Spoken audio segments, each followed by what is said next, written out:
because I didn't go live until just now. And so we're going to go live right now. Thank you so very much for participating. And for those of you who are signing on, I hate to start the show all over again, but your boy is having brain fog. And blame it on COVID. Well, I'm blaming it on my Gemini nature, right? I do apologize for everybody, but I'm going to have my guest speakers reintroduce themselves because they didn't really get a chance to introduce themselves, and I'm gonna have them do it all over again. And so get loaded up and get ready, guys, because we're coming back at it. This is Coffee Tea, you and me with Coach Powell. I look forward to seeing you guys, and I'm so happy you're here. I apologize for the late start in today's meeting. I hadn't even turned on the live stream and until just now, and I realized that thought I had and I hadn't. I brain fog, brain fog. Okay, so I'm going to start off with our first guest today. Our first guest is Leslie Bradford. Leslie Bradford is a Salesforce genius. She's a specialist in all things CRM, and she's really, really good at this thing. And I'm going to have her introduce herself really quickly. Leslie, tell us about yourself. Sorry to have to make you do this again. And thank you for the introduction, Coach Powell. It's an honor to be here as always. Intelligent Solutions is the name of our consultancy. We are a boutique consulting partner certified by Salesforce, and we specialize in optimizing all of your business processes to maximize your return on your investment in the Salesforce licensing. That's it. Thank you, Leslie. And to not make him wait anymore, Michael Council, guess what, bro? You get to introduce yourself all over again because your frat brother is a nut job. So let's introduce Mr. Michael Council. Take it away, Mike. Hello, everyone. Michael Council from EC Technology Consulting Services, and we've been here before, so I'm sure I've seen some of you before. We actually do. We're a small boutique cybersecurity company that actually works in with federal, state, and local contractors to go ahead and secure their data by implementing solutions and frameworks such as ISO 27001. We're working on our CMMC professional certification so we can bring those services online as well. But we're here to help you with a whole lot of cybersecurity solutions to make sure that you keep your data and the government data secure while you build up your business. All right. Thanks, Mike. And thanks, Leslie. We're going to hear more from them in just a moment, but we're going to get this party started right now. Ladies and gentlemen, like I said earlier, but most of y'all didn't hear that because I wasn't even online yet. Um, this is Coffee Tea, you and me. Every Friday, we get together with entrepreneurs, business leaders, and we discuss, great topics we think are going to be important to developing your business and keeping you moving forward. Today's topic is going to be really talking about the benefits of vision and how vision can carry you and your team forward, and how do you make those decisions and how do you make those calls. And so pay attention, sharpen your pencils, get everything ready. We're going to get this party started. First of all, what is vision? What is the importance of vision and the purpose of vision? You go online, you're going to find lots of quotes about vision. You're going to find lots of statements about vision. You're going to sound, and historically, back in the Bible days, we were talking about vision, right? Vision has importance. A vision is where the people learn to develop themselves, and without a vision, people perish, right? You heard, many of us have grown up and heard that in many different ways, how important vision is. But think about it. What really do you think your vision should be doing for you? If you're like anybody else, and you are like everybody else, your vision should be providing direction. It should be helping you focus on the direction that you're trying to go. And that is all your vision should do. It should be exciting, it should be interesting, it should be compelling, but it's got to be directional. We're going this way. That's all. That's the kind of guidance that vision brings. And when people hear that we're going this way, they go, okay, now I can apply my talents, my skills, whatever my time, talent, treasure is to that if I decide that I want to also go that way. That's all. Vision invites people in. It invites people then to go, okay, I want to play with you, even if it's just for a little while, even if it's just for a 2 year stand, a 5 year stand, a couple months. It doesn't really matter. It's the vision that compels them. And if you communicate that well, what you're going to find is people jump on board. People say, yeah, I want in. Suppliers, I want in. Referral sources, I want in. Big clients, I want in. People who want to work with you, even who are starting their careers or want to develop their careers with you, they want in because they buy into what? The vision. Even if, again, it doesn't mean they gotta stay with you forever, they gotta be so loyal to you, but it might be even momentarily, right? But in that moment, something might happen that would generate the energy that you need to move forward faster than you could have had you not shared the vision. Many of us have been in rooms with people who can make a qualitative and quantitative difference in what we're doing in our lives and in our business, but we didn't have the vision to share at that point. So we missed that opportunity. An opportunity may not ever come again, right? When you are in front of a whale, so to speak, who can make a big difference in how you do whatever it is that you do, what are you going to share? How are you going to let them know that there's somebody that they should take seriously, or that you are somebody that they should take seriously, right?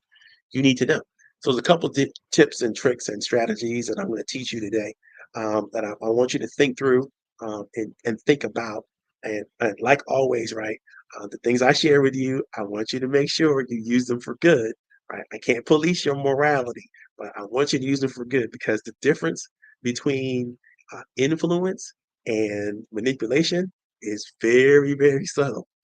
And I want you to make sure that your intention is to be a person of influence and not a person who manipulates others, because it sometimes can get confusing. And I can't speak to your heart, but I want you to make sure that you speak to from your heart, and make sure that you're doing things in a way that's authentic and represents the best in you. And I'm sure that you will, but I have to always remind you, just in case, because that other guy on the shoulder might slip up every once in a while. Go, man, if you just say this, then you can make them do blah blah blah, and that could be true. But you don't want to be the kind of person that later on has to come back and feel like maybe you've damaged your reputation or done something that is untoward. I love that word, untoward. Right? You don't want to do that. So here we go. Let's talk about vision. When you talk about vision, there are a couple key categories I want you to think about vision. First of all, I want you to think about the power of vision to inspire organizations towards their greatest opportunities, their greatest rewards. So when you think about yourself, when you think about your organization, if everything was perfect, what would it look like? What would it be like? What would you be able to be, do, or have that you can't right now? Right? Because in your mind's eye, that dream, that that that that outside, way out there kind of thinking is what visionary leaders use all the time to say, hey, I may not get there with you, but I know that we as a people will overcome. That was a vision statement. That was a rallying call for so many people, you know, or when people will say, you know, the greatest thing we have to fear is fear itself, right? That was a visionary call to action, to do things even though you might be afraid, to do it anyway. And look what happened.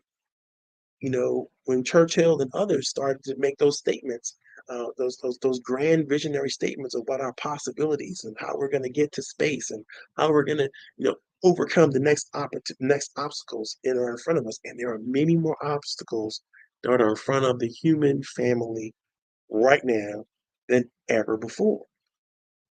What we need is vision. Vision is that inspirational rallying call that allows people to feel good about participating, engaging, and moving forward. Right. So number one, your vision needs to inspire people to greater rewards. And it needs to be big. I mean, don't think about it as if I could just get this one goal that I'm trying. That's not vision. There might be many goals that you have to accomplish inside of your vision, but don't mix vision, and goals. Number two, there's an opportunity for vision, your vision statement, to articulate and illustrate the not too distant future benefits that you may be wanting to deliver or wanting to experience, wanting your team to deliver and experience. Those benefits are may need to be a part of how you want to share your vision. When I share my vision, I'm usually saying I want to be one of the best coaches to help entrepreneurs and business leaders support their focus, their productivity, and their energy in such a way they can live fulfilling lives and make their dreams real right now. That's ultimately what I'm trying to get to. That's ultimately where I'm trying to be. Now, am I there yet? No. When am I going to get there? I don't know. Do I have a plan to get there? Absolutely. And yes, I have goals. And yes, I have a mission statement. And yes, I have, all of the habit trackers and all the things I need to do to make sure that I'm doing the things I need to do to to get myself there. Without that vision, I'm not sure I'm going in the right direction. But that vision helps guide me. It helps me say yes to people that I should be saying yes to. Helps me say no to people that I should be saying no to. Because my question then is, what is your proposal for me? What does it have to do with my vision? And if you can show me demonstratively that what you're doing and what you're sharing with me has something to do with my vision, which means number one, you understand my vision. Number two, you listen to my vision. Number three, you figured out how you can get involved with my vision by whatever expertise or talent or whatever you have to bring to the table. That makes it much easier for me to say yes to that, right? But if you don't, then what are people volunteering to do? What are people opting into? What are they doing if there's no vision for anybody to get excited about, to articulate in a meaningful, powerful way? The third thing you want to consider is how a leader's inability to communicate a sense of vision passionately makes things harder for everyone. If you're not great at articulating that vision to your shareholders, or you're not great at articulating that vision to your customers, or to your referral sources, or to people that are supplying you whatever you have to be supplied, then they're just doing what they do. And there's no attachment emotionally or socially to what you're bringing to the table. But if you can articulate a meaningful vision, people will jump on board and do things that they would not do for people just who said they wanted a service or a product or whatever that is. I often ask people, who come service agreements I may have for people who come and deal with things at the house, right? You're going to replace my air conditioning unit or my heating unit or, some plumbing systems or whatever. I'm going to ask the question, how long have you been in business and how long do you plan to be in business? Because when this goes bad again, I don't know who to call. Or when this thing is acting up, I want to know, who can I depend on? Do you have a service agreement that we could enter into for 7 years down the road when this thing is going to go bad again? Love start talking about that now. That's planning, right? But that's also envisioning a relationship that I'm going to have. And it's important when you think about, what you're doing as not just a one-time thing, but an ongoing situation, because most things that you buy or purchase require some form of maintenance or some form of taking care of. And when you buy it, especially an asset, right, you have to take care of it. You have to maintain it, whatever the asset is. It could be real estate, it could be stocks, bonds, mutual funds. It doesn't matter what the asset is. It could be your business, right? What is your vision for the growth of it? What is your vision for taking care of it? Because if you're thinking that it's going to be the same way it was when you first initially acquired it, then you're thinking wrong. I mean, how many businesses do you pass on the road that's an old shell of an old business that doesn't exist anymore? and it seems like it was never updated. Nobody ever cared about it, and now it's turned into some building that they're going to use for something totally different. I can't tell you how many automotive services organizations I've seen now become banks or bread shops or whatever. Like, what happened? There's always a story there. Like, did somebody not take care of this business? Did they not maintain it? Did somebody not care for it and think about it? Vision has the ability to help prevent those things from happening. But when the vision is not expansive enough, long enough, deep enough, people run out of energy for it. They run out of juice for it. They run out of opportunity, and it's just the way it is.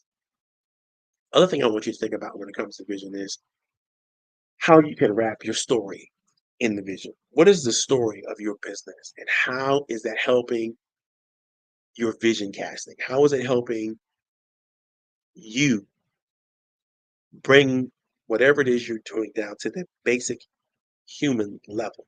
And for those of you all who know, but what I'm talking about right now, I'm talking about emotional intelligence.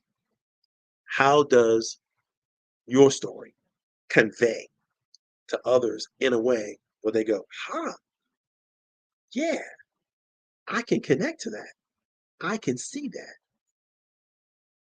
I feel like that's something that if I'm not excited about it, I can identify others who would be excited about it by the way you're telling the story. For those of you who have been reading some of the documents that I've been producing on benefits, right? I have a mantra. And that mantra is benefits are critically important for these reasons. Benefits begin to explain the hows and the whys and what we all want to receive in life and in business. But in order for us to really to embrace what benefits and the most compelling benefits, we need stories. So I would tell people all the time, benefits compel, stories sell, facts tell. When you understand that thought process and you organize your communication in a way that starts with benefits. Here's what we're trying to accomplish that's going to be useful and meaningful and relevant, right? And then you wrap it into a nice little story. For example, if you were blah, blah, blah, blah, blah, that becomes memorable, right? And then inside the story, you may lay in some facts of the new things that are coming down the pike that are true, you know, principles, concepts, ideas that are factual, hardcore facts that nobody wants to talk about. But remember those facts if you embed them in a story. If you tell the story well enough, your opportunity benefits will open their ears. The story will convey the message, and the facts inside the story will be the meaningful meat that they need to hang on to go and grow. It's super, super important that you understand this stuff when you talk about maximizing your communication and communication effectiveness. You got to be great at telling stories. That's the end, at the beginning and the end of all that. If you can't tell a story well, it's just not gonna be able to convey the meaning that you want to convey to people who need to have that meaning. Now, yeah, they're going to want to see the numbers for those that are number oriented. For a lot of people, the story is going to be all that they need to see and hear. Once they heard the story and the story is good, solid, and works for them, life will be golden. Now, one other aspect of benefits or vision that I want you to consider is what happens when you do it right. When people hear a vision that they can get themselves involved in, they can embrace that vision. The same excitement that went into creating, producing, sharing that vision is what the people experience. There's a universal understanding between humans that most of us really haven't articulated, but it's like a human Wi-Fi. It's called social mirroring. If I'm talking to you and I'm excited and I'm interested and I'm engaged, in what I'm saying and how I'm communicating what I'm saying, you're going to be excited and get interested and more engaged. But if I'm just boring and I'm reading word for word, I'm thinking you should do benefits this way, and I'm talking in a deadpan tone, and you know, I'm transferring that I'm not disinterested in what I'm saying, and really, why should you be interested in what I'm saying? And it's your body language and it's your intonation and the way you come through. And this is called social mirroring, this effect that we have on one another when we speak and share information with one another, and we do it in a way that we can be seen and heard. Right? It's not just words on page. It's not just text messages, or it's actual communication. And it's an energy that we pass back and forth to one another, and it's like that human Wi-Fi. Like I'm seeing the world the way you're seeing the world because you're expressing in the world the way it feels good to me and it works for me and I'm liking it and I'm enjoying it, or I hate it, whatever it is that you're feeling. Those feelings are being transferred to me, and I'm experiencing so much so that we start to share breathing patterns and we start to share rhythms in our speech and all that kind of stuff because we're social mirroring. We're transferring the energy one person to another person, and and if we do that through storytelling, it is all going to be amazing for you in terms of conveying the messages that you want to convey and transferring the things that you need to transfer to people. So it's super important that you understand the whole social mirroring thing.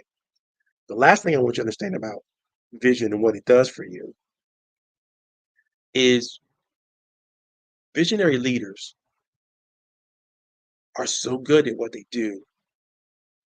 They seem to be effortless in their pursuits and effortless in making us feel safe and secured and give us what we need to follow them without a whole bunch of questions.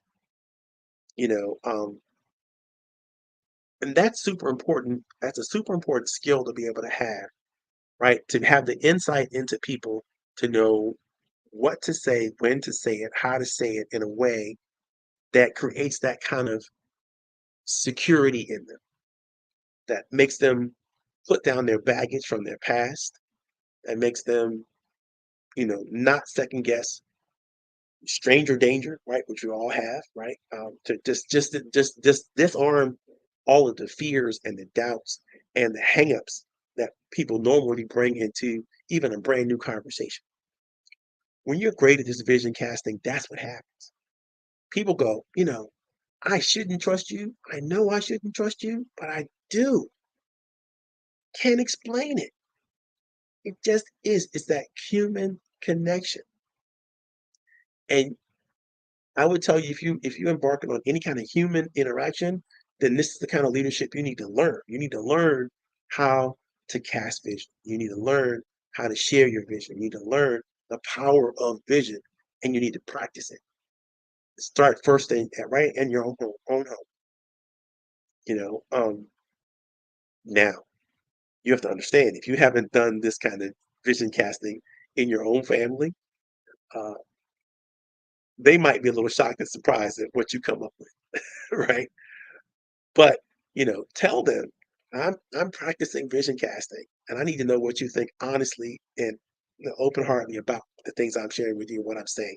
You're gonna know. Like, if they say, "Well, that doesn't work for me," or that, "Well, how would it work better? What would a better way for us to make that work with?" And start going back and forth and asking them questions about, what works for them. Because if you never try, and you never learn how to be successful with it with actual people, then it's going to be very difficult for you to get this thing.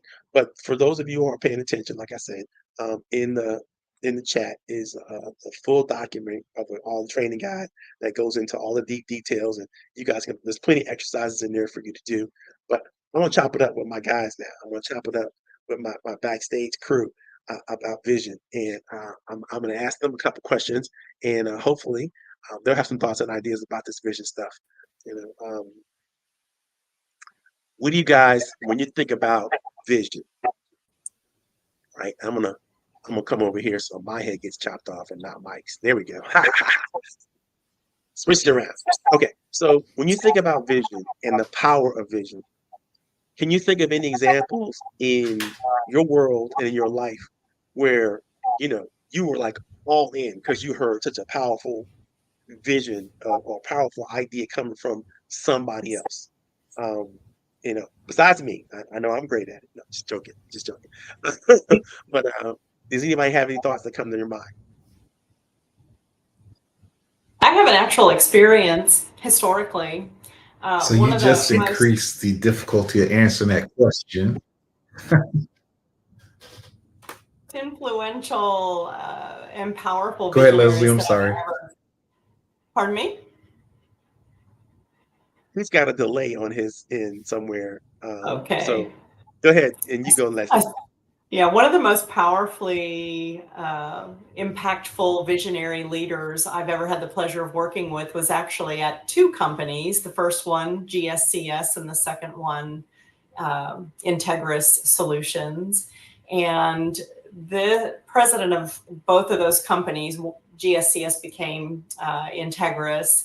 He could come, just the way the energy you felt when he walked into a room, he could get everybody fired up about this new direction. And GSCS focused on supply chain optimization and sourcing electronic components and that type of thing to build in manufacturing. And they switched over into the economic downturn caused some resourceful thinking. Investors, that type of thing, were already involved in the multifamily real estate industry. And they pivoted into multifamily lighting packages for real estate developers. And I was asked to be an outside salesperson for that. And anyone that knows me, especially now, knows, I think it's fascinating and it's fun and it's exciting and all of that. But there's a whole nother side of it that just was way outside of my comfort zone. But I went, because this vision was created so powerfully and the potential of the market and all of that, you just jump in both feet. So I hope that answers the question. I think a Absolutely. leader that's a strong visionary gets people's excitement to be a part. They want to do everything they can to try and make it happen. So, So true. So true. Michael, you have any thoughts about it? Well, like I said, since you said I have to exclude the present company, you made the task a little bit harder. So I'm gonna have to go back a little bit farther to get a good example. But there's two examples that stick out in my mind of good visionary leadership that was able to, you know, get all of the actual stakeholders and subordinates around the vision. One of the first was during Desert Storm. There was this colonel, and we were sitting there at the breach at the line, get ready to go across, and we all gathered around, and you're a young man, so you thinking, the mission, you went over the operations order, but just the way that he took and he narrated what we were getting ready to do and the impact that it would have on not just our lives but history, wow. just kind of brought such excitement and made us want to, as they would say, proverbially run through a wall for this gentleman to get that mission done. So I am sure that after after that briefing, at least I was, there was some apprehension, some thoughts, hey, this may be the last time. But once we got that speech, we went through there with all of the confidence that was rolled up into his speech and the stories that he told that tied us into not only what was going on in present day, but what went on in the past and what would solidify our names and what we did into the future. So with that being said, you mentioned something earlier that for you to be a good leader, you have to communicate your vision. So other ways to communicate your vision is using good storytelling, but also interweaving and tying in what you're doing into a larger picture. Yeah. So Absolutely. not only being strategic for the organization, but strategic for whatever functional area you're in or history in that case. Yeah. I always tell people, go bigger. Go bigger. Don't be scared to go bigger Go big or because, go home. your vision can be like narrow like this, or it could be like, wow, it could be way out there, right? And the way out there vision is so much more exciting, so much more compelling. Even if people don't, you know, even if they still have doubts and fears, man, that thing is interesting. It's exciting, right? So it makes it draws your focus and it draws your attention. But when you start thinking, because a lot of people think vision, they think goals. I got to be real specific. I gotta do it by this point in time, and and it's like so not that, right? It's not that's not exciting enough. I mean, a goal is achievable. Yeah, everybody sees it, everybody understands it. We just go for it. And we just do what we got to do. You can break that down to the small task, and you just get it done, right? Vision, though, you're not too sure you're going to achieve it, but you're gonna do it anyway, right? You're going forward in that destination anyway. It might not happen in your lifetime. It doesn't have to happen in your lifetime. It has to be big enough to motivate people to move and keep going. And when they get out of line, we kind of reorient them to the vision again. They go, oh yeah, that's right, let's go again, and they're at it again. Us military guys, we kind of understand, what it takes. And there's I don't know if you had this opportunity, Michael, when I was in the army, we'd be like, they would literally call it false motivation. Mhm. We're going to pretend to be motivated. I'm like, I don't know why we should do that. It's like You have to do it well, anyway. the general's expecting us to be excited, so we have to say rah rah rah when the general says whatever he says. It's like, okay, great. That's not really motivation, but what you find is even if you start faking motivation, you start to get motivated. You know, it's Osmosis. the more you do it, and it's like it's the stories we tell ourselves, right? The more you tell ourselves that you're excited about it, you're interested in it, you're passionate about it, and you provide sort of rationale reasons for it, and you start to become excited about it and passionate about it. And our psyches are really that simple to hijack. It does take practice and Yeah. many many times because we do have to undo a lot of trauma. But there's a reason why. What they say about fear, right? It's false evidence appearing real. And our minds are naturally triggered to fight, flight, or flee in the face of uncertainty or doubt Mhm. or anything like that, right? And so how do we rewire ourselves to make sure that those things, fear, doubt, hesitation, how do we make sure those things do not stop us from moving forward? Especially the fake stuff, fake news, right? We're telling ourselves we don't have enough experience. We've been doing this for 20 years. What do you mean you don't have enough experience? Oh, I have imposter syndrome. Why would you have imposter syndrome when you're no different than anybody else who's doing this? They still sleep, still breathes, and still has the same air and the same possibilities. Why would you have imposter syndrome? Well, I'm not like everybody else. Who is like everybody else, really? Nobody. Right. They're all faking it, really. they're all trying to be something, but everybody's on the way. The greatest statement I think that I ever learned as a young professional coming up was Dr. Maulana Karenga said, all of us are unfinished, ongoing projects. None of us is a finished product. And when you start to learn to look and see people as unfinished, ongoing products or projects, right? You can forgive them for the mistakes they might make. You can look past some of the foibles that they have. Hell, I depend on people to look past my foibles all the time because I know I'm not perfect. I know I'm on the way to becoming something significant and meaningful and relevant because that's my mission, that's my passion. But I'm never going to declare I have arrived because I still have room to grow. I still have room to change. I have challenges that are in front of me that I need to overcome. And to say that I don't, or I don't have those,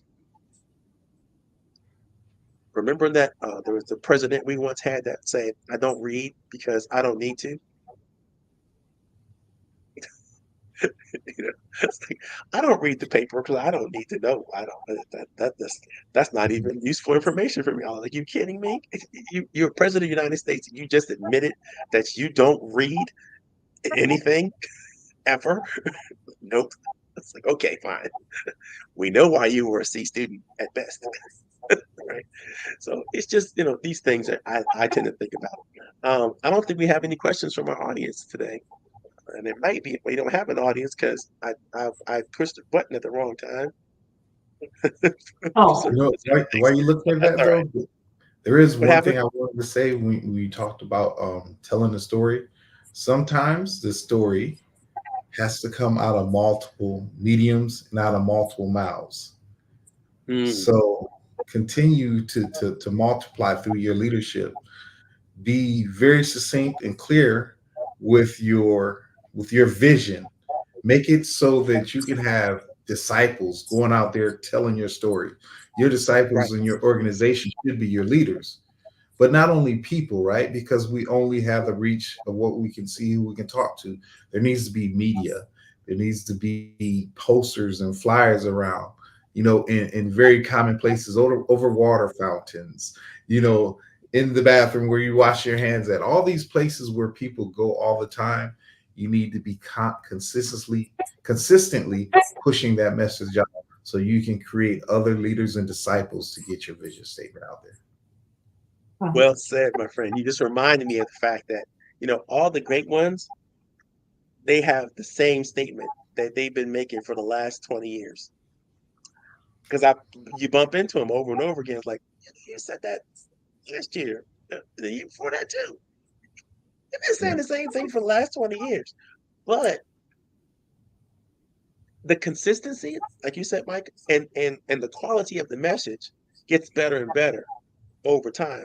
And what's clear is, they're passionate about this and it means something to them and they want to make sure you remember. Some of the reasons why I Yes. can quote some of the people that I quote and share with, why? Because I've heard that message several times.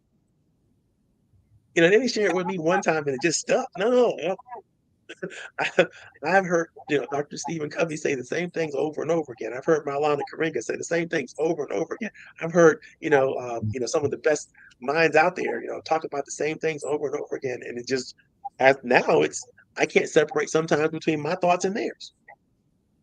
Yes. And that's Repetitive what, and consistent. right. That's exactly what you brought out. Thank you so much for that input. You guys have anything last minute you want to throw in here? Because I'm going to close this party down and I'm going to get me some Chinese food because I'm feeling horrible. I'm gonna have, I'm gonna have, I'm gonna have some good food just brought in to me and like a pampered, like what wonderful. I'm not cooking anything. I'm gonna have it delivered. So, any last thoughts? Not for me. Awesome. Go anywhere. I'll chat with you just a second. Ladies and gentlemen, boys and girls, children of all ages, that's Coach Powell, Training Developments, Coffee Tea, You and Me, closing session with Leslie Bradford and Michael Council, some of the greatest business minds out there, guys. Every Friday, this is what we do. Chop it up, we keep it going. Next week, we're gonna be talking, even more deeper into how do you transfer benefits, how do you understand benefits, how do you use benefits, how does benefits and benefit statements become a part of your everyday DNA. This is how I do what I do, this is who I am, so that when people encounter you, all they feel is outstanding, right? All they feel is excellence. You want that to happen for you and your business as you recruit new people, as you train and develop people, as you move forward in greater and greater contexts and greater opportunities for sales and deals, all the stuff. You just want to be great at that stuff. And I look forward to helping you get there. My name is Coach Powell Training Development. We're actually going to sign off better than we signed on. And I hope you guys have a great time. Talk to you soon. Thank you very much.